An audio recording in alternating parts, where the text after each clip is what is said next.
It has been a week since we called for a community quarantine and in its enhanced form in Metro Manila and various parts of the zone. We in government continue to respond to the public needs, mobilize resources, and oversee developments. We are also addressing the COVID-19 pandemic challenges confronting our nation. First, let me reiterate my sincerest gratitude to all our courageous frontliners in this war, especially our healthcare workers, our doctors, nurses, medical technologists, and all other allied health professionals. Maraming salamat. Asahan niyo ang suporta ng inyong gobyerno. I am saddened by the news that the virus has claimed the lives of our doctors along the way. Lahat po sila ay bayani.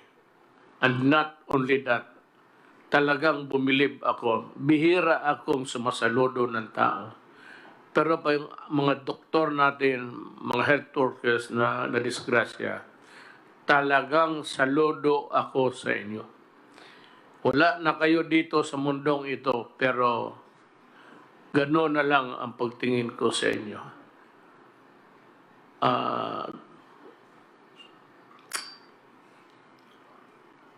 To the able officials and staff of the Interagency Task Force on Emerging Infectious Diseases, thank you for staying on top of the situation. To the brave men and women of the armed forces of the Philippines and the Philippine National Police, thank you as well for ensuring peace and order in these trying times. I also thank the rest of the frontliners to ensure that the basic services are provided to our people, from those manning various government agencies, groceries, banks, food, establishments, and delivery services, among others. Maraming salamat po.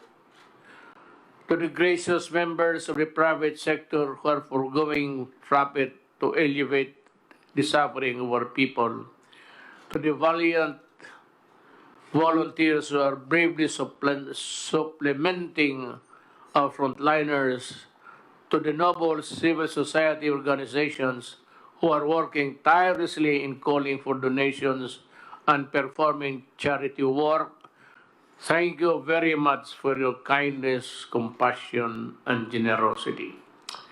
I especially thank Congress for granting the Executive Department with special powers through the Bayanihan to Head as One Act, to the Bayanihan to Heal, to Heal as One Act, to effectively respond to the challenges caused by the COVID-19 global pandemic. I particularly thank Senate President Vicente Soto III and the House Speaker Alan Peter Cayetano for the strong and decisive leadership you have demonstrated in shepherding this measure to fruition during this critical time in our national history. To the members of both houses of Congress who sponsored and voted for this measure, I express my sincerest gratitude to all of you for granting our most urgent requests. Finally, the Executive Department can move, decide, and act freely for the best interest of the Filipino people during this health crisis. The Department of National Defense and the Department of Interior and Local Government, along with the Armed Forces of the Philippines and the Philippine National Police, are now ramping up the implementation of the National Action Plan, or NAP, as we speak to reinforce the efforts of the Department of Health in containing COVID-19. Alam mo, tatlo lang yun sila. Department of National Defense, Department of Health, Department of yung kay Rolly, DSWD, and the DILG. One of the most important departments that are now in action. Reports on our progress of the National Action Plan will be given regularly by the Secretary of National Defense, serving as the National Action Plan Chair, with the Secretary of Interior and Local Government as Vice Chair.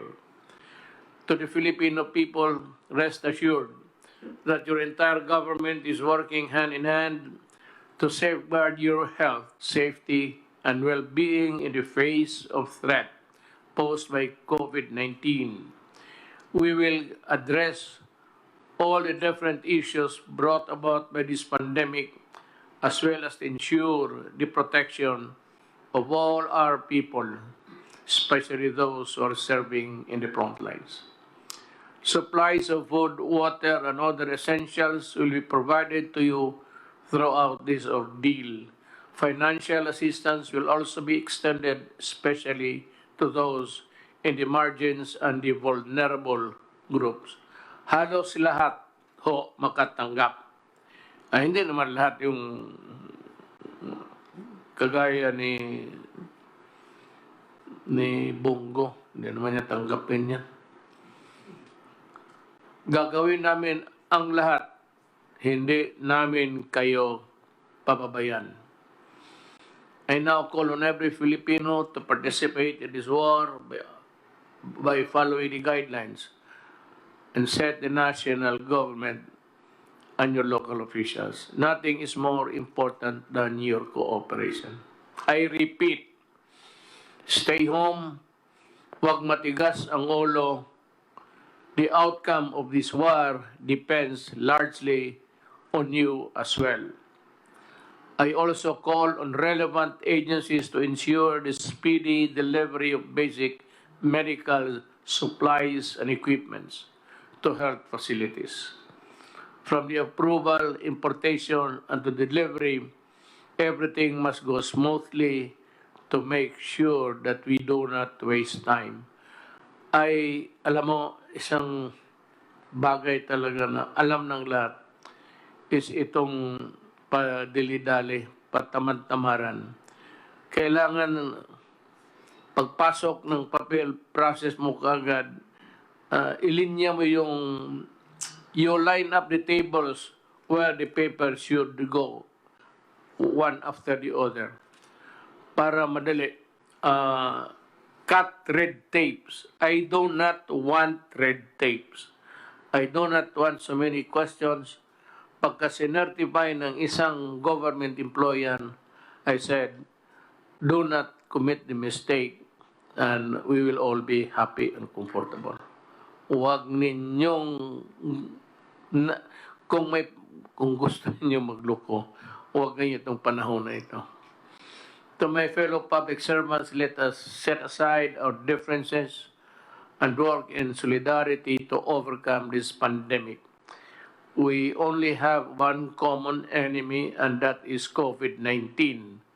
Our transparency, integrity, accountability, and responsiveness are needed, and I expect all of you to exercise all these in safeguarding our fellow Filipinos. As President, I assure the public that the government will be on top of this situation at all times.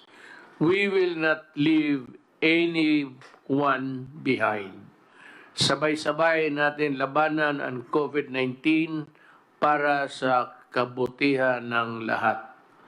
I ask the entire country for your patience, understanding, and utmost cooperation. With your support, I am confident that we will emerge triumphant. Nothing is more formidable and resilient than the Filipino spirit. Matindi ang kalaban, but we will not surrender. Hindi tayo susuko, tayo ay lalaban. Yes, things will not be easy, And we Filipinos are tough. Mas malakas ang Pilipino sa anumang hamon.